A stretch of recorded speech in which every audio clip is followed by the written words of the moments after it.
Hey, it's Gavin with Axia Home Loans. Just wanted to say a big thank you for all those that came and participated in our live webinar this last Tuesday for our first time homebuyer workshop. If you missed it, don't despair. We've got it coming up in the next about 10 seconds. So we pick up right where we start talking about the questions we would ask to find a private music teacher. I know, hang in there with me for a few minutes. It'll make sense as you listen. So thanks. Call me if you have any questions. 801-404-3034. Thanks.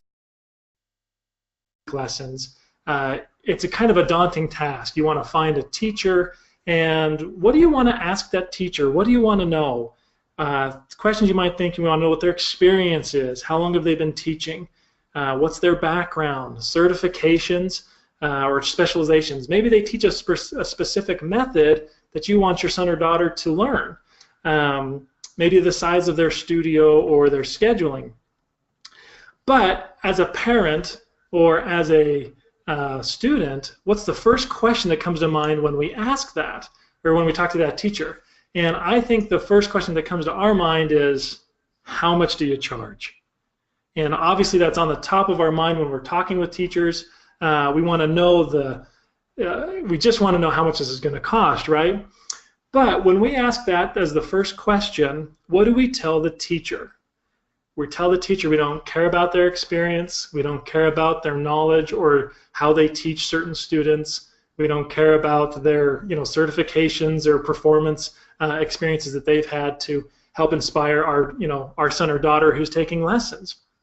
And so how do you think a teacher responds if that's the first question they hear? Most teachers are turned off by a student looking to take from them when that's the first question, because you're telling the teacher that's all you care about. And so let's compare this now to a little bit of the lending world, and even with realtors. What are some of the questions that are on our mind, but really that we should hold off to the end? Now let's say you're starting to look at homes, we get super excited, right? We hop online, we find some homes, and we say, oh, I want to go look at those, and we email a realtor or two, and what does the realtor say? Well, have you talked to a lender yet? Have you got pre-qualified? Have you got pre-approved? And you think, no, not yet. And so you kind of look, you search up Google, you call a couple lenders, and you don't even know where to start. Hey, I want to look at some homes, supposed to get pre-approved. Tell me about your closing costs and your interest rate. And we hear about that, and that comes to our mind the first because we see that on billboards all up and down the interstate and on the radio, and we think of closing costs, interest rate, closing costs, interest rate. Now, don't get us wrong. These are certainly important aspects to consider in your home purchase. But what are the real questions we want to ask a lender? What are their qualifications? What are their experiences? For example, Marilee Jensen, she's been involved in mortgage for over 30 years. What are their certifications? What kind of loan options do I have? What loan options should I choose? And so the reason we put magnets here between closing costs and interest rate is that they don't really have a positive relationship. The higher the closing costs, usually the lower the rate. And if you want a higher rate, you can have lower closing costs. But knowing some of those goals as you're going through that home buying process is good as a lender, because that helps us provide a better path and a better options for you as you continue. So let's talk a little bit about some core objectives for tonight. The main thing, there's 5 questions that you should ask yourself and why they matter during the home purchasing process. What are the risks involved buying a home? And how do I know if I'm really approved? And so, like I say, if you have any questions as we go through these, please feel free to put them in the chat box and we'll get to them at the end. But I'm going to turn the time over to Marilee, who's going to discuss some of these questions and risks and really narrow down on how can we know for ourselves if we're really approved. So go ahead, Marilee, and take it away. Thank you, Gavin. So I think we're going to start with the section that goes through what are the right questions to ask. And I wanted to pose the questions and then give you some thoughts. What am I really trying to accomplish with my housing situation? Am I ready to take on the commitment of being a homeowner? Does this put me and my family in a better location with better opportunity? Does this give me more freedom and give me more space? Will this finally get rid of that neighbor I doubt you're ever going to get rid of that neighbor, but just I had to write that just in case. They'll move too. Yeah, they'll move with you. They'll follow you. Question number 2, how will this financial decision impact other areas of my life? Thoughts to think about. Are we in the middle of college life, and will this allow us to continue? Are we just moving towards a career but not quite there? Will we be able to make that, continue on that path with a house payment? Are we just starting a family or in the middle of raising a family? Can we still afford to buy a car and go on those vacay or even have a date night here and there with a house payment? Will we have enough residual income to be able to handle unforeseen expenses that as they knock on the door, because we always know they come no matter what.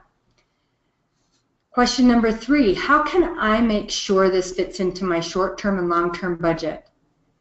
Thoughts to think about there. Have I got changes to employment, changes to income? What's my work schedule going to be? Question number 4 might be, why is it better to buy a home right now versus renting? Am I ready to take on a monthly payment, which includes taxes and homeowners insurance and possibly mortgage insurance? Am I ready to take on maintenance expenses and all utilities, including possibly HOA fees? Finally, the 5th question that we thought would be important was, what mortgage and home buying strategy will result in less overall financial risk? Thoughts there. We've saved enough money for a down payment and our closing costs, but would it be better for us to have the seller pay our closing costs and we pay off a debt? Or should we go with a 0 down and pay the car off instead? Is it better for us to put more money down now so that in the event that we need to make a job change and sell, we have enough equity to sell immediately and not have to come to the table with money? Everyone has different risk thresholds, and it's important for you to work with a lender that will be able to find out what option works best for you and your family's goals at the time. The next area we want to go into is risk. There are some risk factors that we know about. Risk factor number 1, and these aren't in order, but they're just thoughts to think about. House prices, the risk, what if the value goes up after I purchase? Another risk, what if the value goes down and I haven't purchased yet? I'm sorry, I said that wrong. I think we got to flip those. What if the value goes down after I purchase? I really want them to go up after I purchase is what I'm really looking for. No. And then another with the price risk, of course, is what if the values go up and I haven't purchased yet? Another risk might be the cost of sale. Selling your home once you own it is not like selling a car in KSL. There are closing fees, sales commissions, and possible tax implications that you need to be aware of. Another risk might be maintenance cost. What if there is a large unforeseen maintenance expense? What is your skill and knowledge level in being able to fix something that breaks? Would a home warranty be better for you? Or do you have family and friends, possibly, that can assist? Opportunity cost. Am I passing up other investment opportunities with my money? I highly doubt it, because normally, just like this says, a home is one of the greatest assets that you will purchase. Could we have taken another job elsewhere with better salary if we didn't have a permanent address? That goes under opportunity costs. Lack of liquidity. Even though your home is an asset, the ability to pull cash out of it is a little bit more tricky than taking cash out of an ATM. Long-term commitment and changing cash flow needs. Your house payment is due on the first day of every month with a 15-day grace period. If you have an insured mortgage, that's conventional, FHA, USDA, state housing money, whatever type of mortgage, if it's insured, it's due on the first day of every month. However, Sometimes life throws curveballs at us and we lose a job or contract an illness that takes us out of the workforce for a while. Have you prepared an avenue as a homeowner to keep paying those payments? A mortgage late is one of the hardest hits to your credit. Anyway, those are some risks that we want you to think about. Now is the fun part for me. Do you want to know if you're approved? Well, I got thinking. Knowing if you're approved is as easy as knowing your vowels. A, E, I, O, U, and sometimes Y. And I wanted to cover this with you. A, assets. Do you have a way to build your savings for a down payment? E, employment history. Have you been employed consistently for the last 2 years, which includes schooling? The schooling counts if it's in your trade of employment. Have you stayed in the same industry or have you jumped around? I, income. How much income do you make? Are you hourly or salary? Do you receive bonus or overtime income? To count your bonus or overtime income, you have to have a 2-year history of receiving that type of income. All of these are good questions to ask yourself and to know. O, how much do we owe? Do you owe any creditors? Do you have any car loans, student loans, credit cards, etc.? These are items that would show up on your credit report, not items such as cell phone bills, utility bills, internet, etc. We will go over your debt to income with you in just a few minutes. But I wanted to go on to you. This is the most important vowel, I think, in this scenario. Are you ready? Are you ready? I should have emphasized the you. And then sometimes why. As you go through the home buying purchase, you'll ask why several times. Why are you purchasing? The last two we've discussed already, and so we want to make sure that you ask yourself these questions. The next item that we're going to go on to is your debt to income ratio. What is a debt to income? We're going to go back and focus on I and O for a minute. Your debt to income ratio is just that. What percentage of my gross income does my house payment and monthly debt consume from my gross income? And when we talk about debt, remember, we're considering your car payments, your credit card payments, your student loan payments, any lines of credit, or any type of payment that shows up on your credit report, along with and including child support and alimony, or a court-required payment such as a tax lien. So we're going to give you an example. Let's say your gross income is $4,000 a month. Let's say that your house payment... What's the difference between gross and net, just so we know? Gross and net, your gross income is before your taxes are taken out. Okay. And we can always consider, thank you, Gavin, we can always consider your gross income if you are paid with a wage, salary, hourly, or even if you're on commissions, but you've worked commissions for at least 2 years and your employer takes taxes and insurance out of your check. Gotcha. So back to the debt to income. Let's say your gross income is $4,000. Your housing payment is $1,200 a month. All other debts are $500 a month. Okay, what you want to do for your housing payment is you want to take your gross income, you want to take your $1,200 a month house payment and divide it by your $4,000 gross income. This equates to 30%.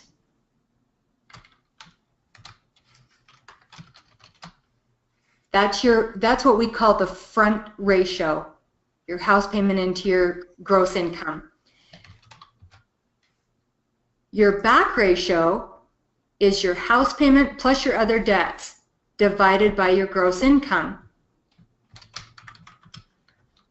So we take $1,700 divided by 4,000, and that equals 42.5%. Where should my debt to income be for a mortgage loan? Ideally, your debt to incomes should be between 28 and 33% on the front ratio, and 41 to no more than 44% on the back ratio. I say no more than 44%, but sometimes when your credit score is high enough, we can fudge a little bit on that back ratio. But those are your ideal ratios. And what does that do for you? What it does is it shows you what your house payment and your debts take away from your gross income, thus leaving you, if let's say you had a 44% back ratio, that would leave you with 56% of your gross income to pay your federal tax, state tax, FICA, gas, insurance, food, entertainment, all of that. So that's what those debt to incomes tell you where you're at. Hey, Marilee, that's a question that comes to mind, I think, is what, we hear the term house poor. What ratio do you think is kind of a house poor ratio where you think, oh, I've got such a high mortgage payment, even though I qualify for the mortgage, but I'm really struggling, is that above the 44% or, 44% would be considered house poor. In my opinion, I think between 45 and 48%, or you're really cutting yourself short of having any residual, especially like we talked about earlier in the risk factors. You're not leaving yourself enough residual for those unforeseen expenses that pop up, and that's when credit cards come into play. Darn it.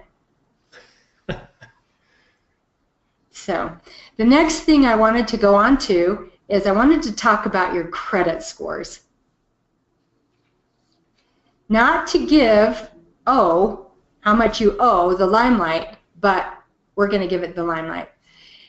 If you can believe it, when I first started in the mortgage industry, I used a typewriter with carbon copy paper, a push dial phone, there were no fax machines, and for heaven's sakes, there were no credit scores ever. What the heck? And when did credit scores come to play?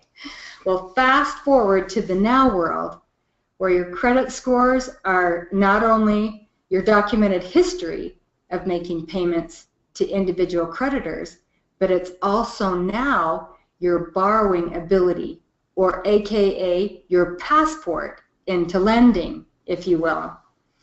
So, what is an average credit score? Well, due to some government press releases way back in 2009, 720 was the remarked credit score for the average borrower. 719 or lower seemed to be the allowable risk score. But we're not going to focus on that tonight. We're going to focus on where does your credit score come from, and how does it derive a score on your credit report individually. So a mortgage credit report comes from 3 bureaus: Experian, TransUnion, and Equifax. Each line of credit on your credit report will have at least one of these 3 main bureaus reporting your history. Ideally, however, you want each line of credit to include all 3 bureaus. How do I keep track of that, you wonder? Well, what the best way to keep track of it is to know when you're filling out a credit card application and applying for a credit card. Sometimes you go in your credit union and you apply for a credit card, and the credit union only reports to 1 or 2 main bureaus. So that line of credit will only be noted through, say, Experian or TransUnion, and your Equifax score will be missing. So it's very important when you apply for credit that you ask your vendor or whoever you're getting the loan from, do you report to all 3 bureaus? Another question to ask yourself, what will keep my scores above the 720 mark? Well, this changes throughout the season. I'm not kidding you, but for the last few years, we've been able to really focus on what pushes your FICO score up or down. And so Gather and I have done a lot of research on this. Currently, the best thing you can do for your credit is to have a minimum of 2 credit cards, with both reporting to all 3 bureaus, and ideally the credit limit would be at least $5,000 on each credit card. You never want your balance of your credit card to exceed 30 to 40% of your credit limit for more than 60 to 90 days. So let's say you had a Citibank credit card and Citibank offered you a $5,000 credit limit. You want to make sure that you are careful enough not to have the balance on that card exceed $1,500 to $1,800 for more than 60 to 90 days. Now, oftentimes you'll just make the minimum payments on that if you're strapped for cash, but you want to really try hard to get that balance down underneath your 30 to 40% of your credit limit, because the bureaus will pick up on hardship and minimum payments in the history of your FICO scores. A car payment or debt consolidation does not move your scores as much as a credit card or a revolving line of credit moves your scores. Oftentimes people will say, I'm not going to get into the credit card world, I don't want to worry about it, so I'll get a car loan instead, or an installment loan. Well, this is a good place to start your credit, but you only usually start, in the mid to high 600s if all you have is just 1 line of credit and it's a car payment, or 3 lines of credit and it's a car payment and 2 student loans. So it's very important, if you want to build your credit and you want to stay in the 700s, to get at least 2 revolving lines of credit going. And I'm telling you, the small credit card limits of $300 and $500 do nothing for your credit. It's too easy to max those out and bring your scores down. So be picky and be careful before you go into the credit world, and see if you can get that credit limit at $5,000 or higher. Many of you listening tonight might have a couple of credit cards already, even 2 or 3, but your limits are $1,000 or $1,500.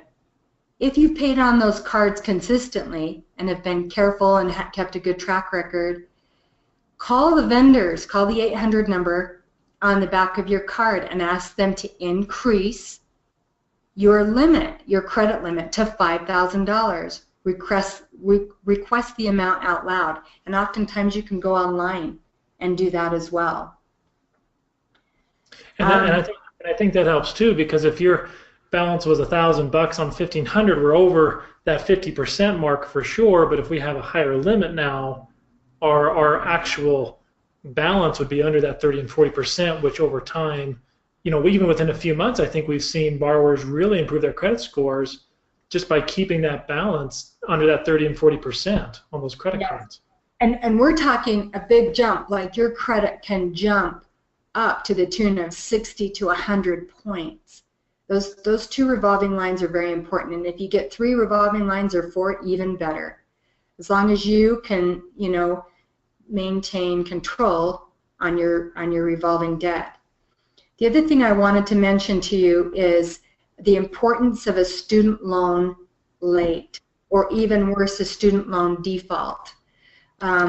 This hits your credit as hard as a mortgage late, because a student loan is a federal debt.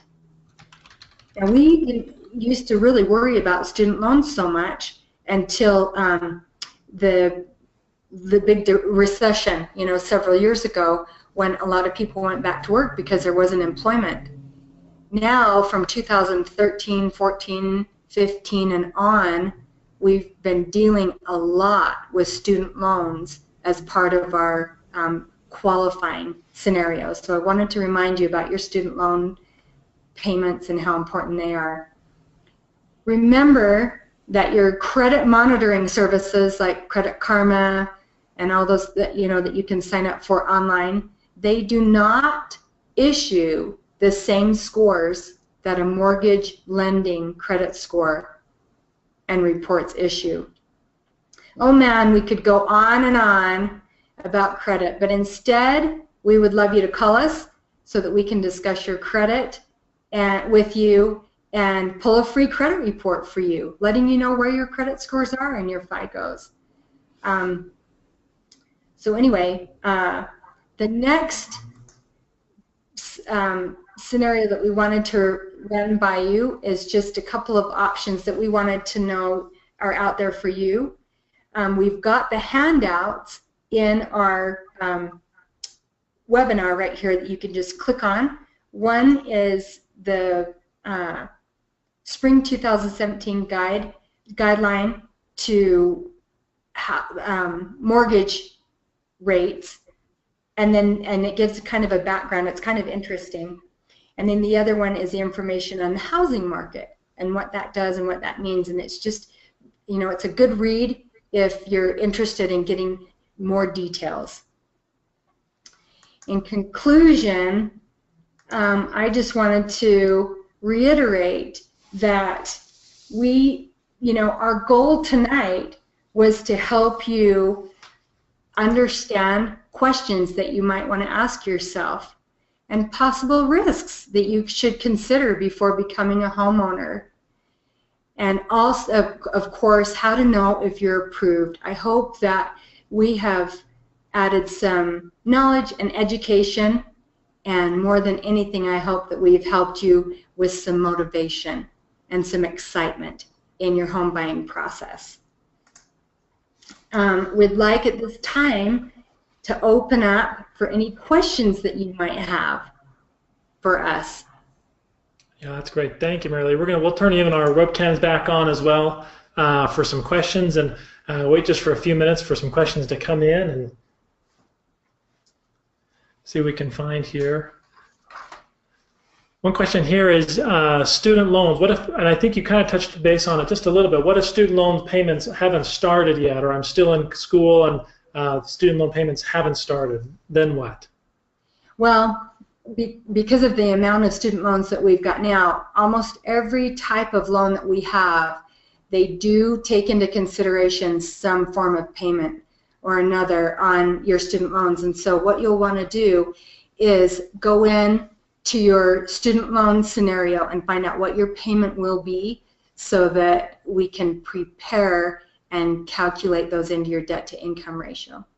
Just because we know they're going to become due at some point, right? I mean, yes, that's what the underwriter's stance is and the regulation is now. We know that that is going to be coming due within the next possible year to 4 years, and that mortgage will still be there. So we do need to calculate it into your debt to income.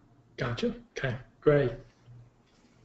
Any other questions that want to go ahead and hopefully you can type in that chat box on the right-hand side, and we'll just wait for another couple more questions as we go, and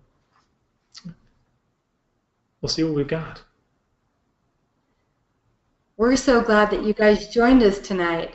Yeah, thanks for spending so much time, and hopefully there's been some good things for you to think about, and it's been a lot of fun for us to help kind of create it and do it in this fashion, so we've enjoyed it. So. We have. Okay, I'm not sure. I'm not seeing if there's any other questions. I'm not seeing any other hands raised.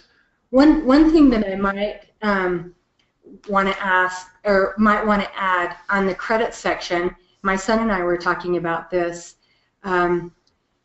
He was wondering about closing out a credit card that he has, you know, that's got an annual fee. It's a nuisance. And absolutely be careful before you close out a credit card or close any revolving line of credit. You want to make sure that you leave open at least 2 lines of revolving credit. So if you've got a Discover card, a Visa, and an American Express, and you want to get rid of your American Express, go ahead, just make sure the other 2 are open. Or before you close one revolving line, open up another one that doesn't have a costly annual fee. Make sure your credit line is big enough, and then, because closed credit will lower your scores if there's not another line to be able to draw from history from. Right. We want to make sure, and any negative credit too, we want to offset with positive credit history. We don't want to have, you know, 1 good credit card and 3 bad credit cards, because that's just going to continue giving negative information to those bureaus, right? I mean, that's right. That's right. And like I say, we're happy to pull a free credit report for you at any time, and we will send it to you so that you can touch it and feel it and see what we're talking about and see what you look like on paper, and see if we need to build somewhere and, you know, increase your scores, or if you're ready to go. Yeah. Cool. All right. Well, thank you, everybody, for joining us. I don't see any more questions in the queue, so I hope you guys have a great night, and let us know if you have any more questions, and look forward to talking with you soon. Have a great night. Thank you. Good night.